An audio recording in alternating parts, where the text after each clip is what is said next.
San Antonio police responded to a shooting in the parking lot of a Home Depot late last night. It ended with one man dead and a San Antonio police officer in the hospital.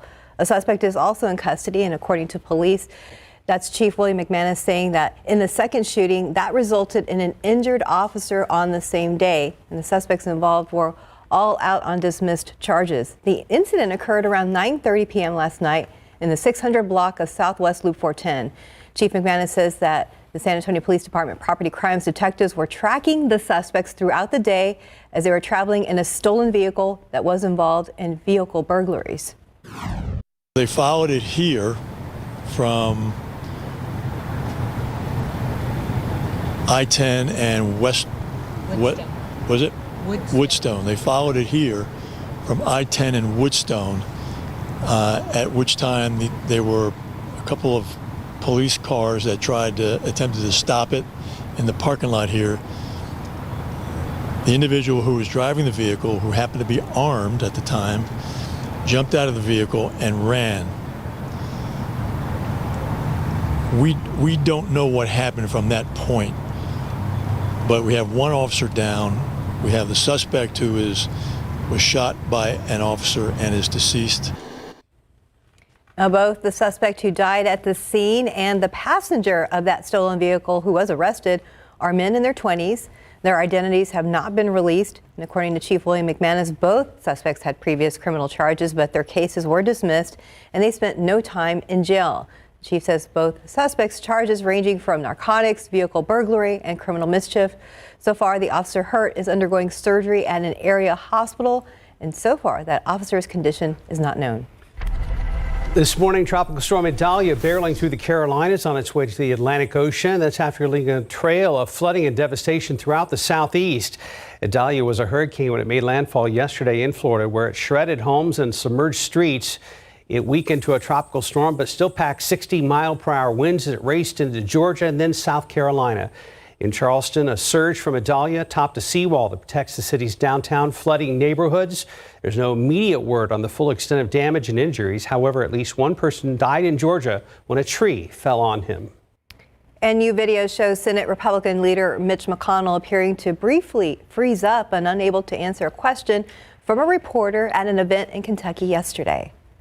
What are your thoughts on running for re-election in 2026? What are my thoughts about what? Running for re-election in 2026.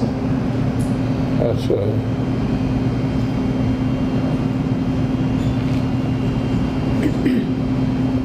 Did you hear the question, Senator? Running for re-election in 2026? yes. All right, I'm sorry, you all. We're going to need a minute. Senator Benny. Yep.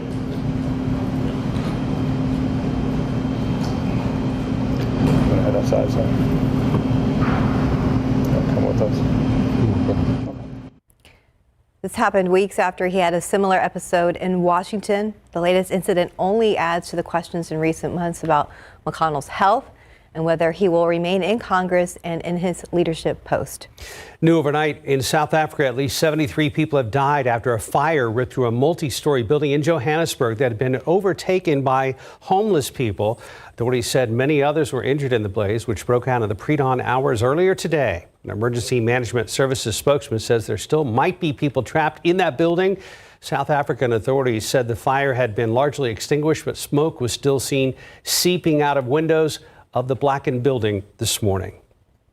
Well, now to new concerns about safety when it comes to baby formula here in the U.S. and how it's produced. After a major shortage last year, the FDA is revealing the results of recent inspections.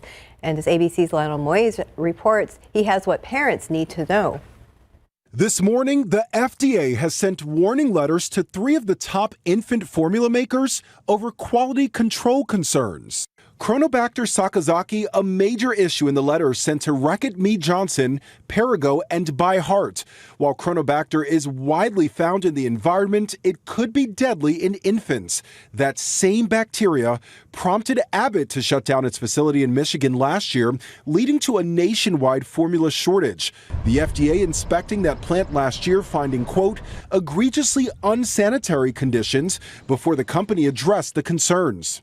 Bacteria growing from multiple sites, and many signs of a disappointing lack of attention to the culture of safety in this product that is so essential to the lives of our most precious people. 4 infants were infected and 2 died, although Abbott maintained there was no evidence to prove its formula got the infants sick.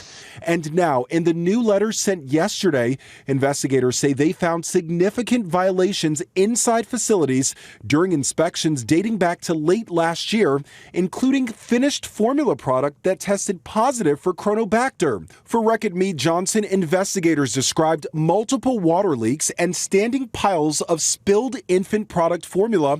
Wet conditions and cracks are favorable for the growth of Chronobacter. And in the letter to Perrigo, the FDA said Chronobacter was found in finished formula. Chronobacter was also allegedly found in Byheart's finished formula. But here's the good news. The FDA says products currently on the market are safe, thanks to previous recalls, which the FDA says were effective. But regulators want further action to prevent contamination in the future. The companies have been given 15 days to respond to the warning letters, and the FDA says although the 3 companies have taken corrective action, more is needed. Lionel Moyes, ABC News, New York. 438, 78 degrees.